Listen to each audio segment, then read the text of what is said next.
Many small business owners jump headlong into the world of hiring a virtual assistant, only to find that it's not really the blessing it was cracked up to be. In this video, I'm going to share with you 5 tips to make hiring a virtual assistant work for you. I'm Dave Crenshaw, and this is Chaos versus Entrepreneur. Tip number 1 is virtual nothing. There is no such thing as a virtual assistant. The term is misleading. Yes, I know that's what I called the video. It's just because that's what people call it. But the reality is they're not virtual. Something that's virtual is a computer or software. How may I help you? Or an app. No, I prefer the term overseas employees, or at best, long-distance contractors. These are real human beings, and that means they need attention, they need care, they need mentoring, they need guidance, they need raises, all the things that a real-life human being needs if they're working as your employee. Number 2 is what I call the 2/3 rule.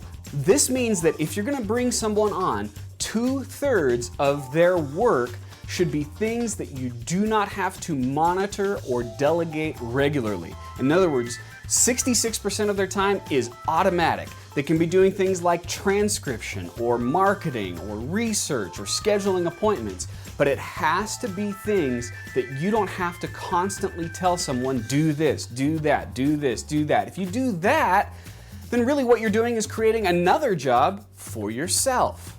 Tip number 3, Pinoys are number 1. Now what are Pinoys? Well, if you're not familiar with the term, Pinoy is a casual term for a Filipino.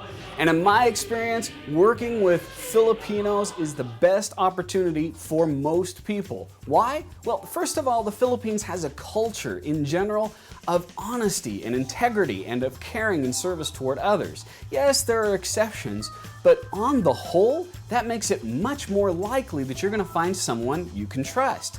Number 2 is that, well, as someone from the United States, as I am, working with someone who likes people from the United States, that's unfortunately becoming a rare commodity these days. Filipinos, generally speaking, like Americans. So that puts us on a positive setting from the beginning. And number 3, which is related to number 2, most Filipinos speak with an American accent, as opposed to most other countries which have a UK or British accent. Again, can you find great employees from other countries around the world? Absolutely. But if you're starting out, Philippines is the place to start. Number 4 is recruiting. Now, if this is the first time you're hiring an overseas employee, there are lots of ways to go about doing it. The easiest way is to use a recruiting service.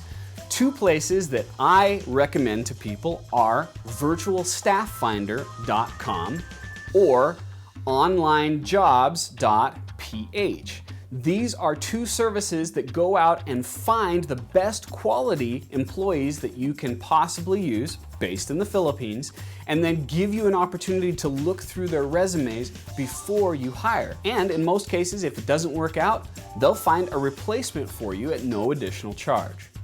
Now, number 5 is what I currently use for hiring. This is the second best option for finding a new employee, and that's Audition.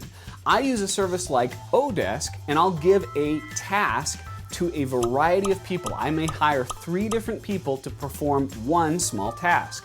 I pay all 3 of them, and the one that was the easiest and the best to work with, that's the one who gets the job. In fact, John, who helps me with these videos, is someone who's worked for me for about 3 years now, and I found him just through this method. Now, I'd love to hear other ideas or experiences that you have about working with a virtual assistant, an online overseas employee.